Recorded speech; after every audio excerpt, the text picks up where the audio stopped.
Assalamualaikum warahmatullahi wabarakatuh. Perkenalkan, nama saya Aisyah Syafil Rifdo. Di sini saya akan menjelaskan mengenai planning kewirausahaan. Pertama-tama, jenis usaha saya adalah industri kreatif, yaitu tempat sampah pintar. Modal yang saya gunakan sebesar 20 juta rupiah. Selanjutnya, kita lanjut ke planning. Planning saya menggunakan 5W plus 1H. Tempat sampah pintar adalah kotak sampah yang dilengkapi dengan kamera sensor untuk mengidentifikasi jenis sampah yang dibuang, kemudian secara otomatis membuangnya ke tempat sampah yang sesuai. Yang kedua, Y. Indonesia merupakan salah satu negara penghasil sampah terbanyak di dunia. Masih banyak orang yang tidak memahami pentingnya pemilahan sampah, sehingga alat ini hadir sebagai solusi dan memudahkan proses pemilahan sampah. Yang ketiga adalah W. Alat ini bisa digunakan oleh semua orang. Yang keempat adalah Where.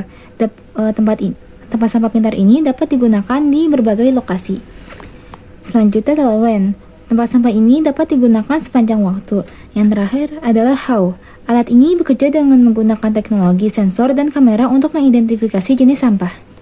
Lalu selanjutnya kita memasuki 6M.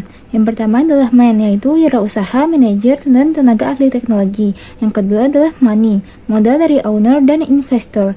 Material, komponen elektronik, termasuk sensor, kamera, microcontroller, dan lain-lain.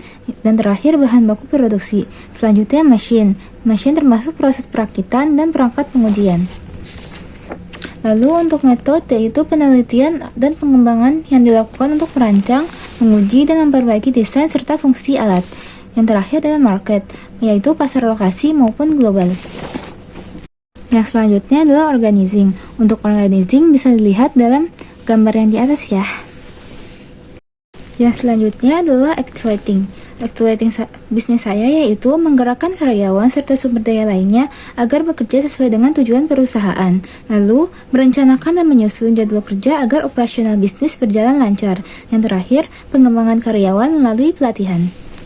Lalu selanjutnya kita masih ke controlling. Controlling bisnis saya yaitu melakukan pengukuran secara berkala terhadap kinerja bisnis termasuk penjualan, produksi, distribusi, dan lain-lain, dan menetapkan standar operasional seperti produktivitas dan efisiensi, lalu menyusun anggaran untuk berbagai kegiatan dan proyek perusahaan. Lalu analisis modal. Untuk analisis modal dapat dilihat di gambar berikut ini ya. Kita masuki planning yang terakhir, yaitu analisis dampak lingkungan.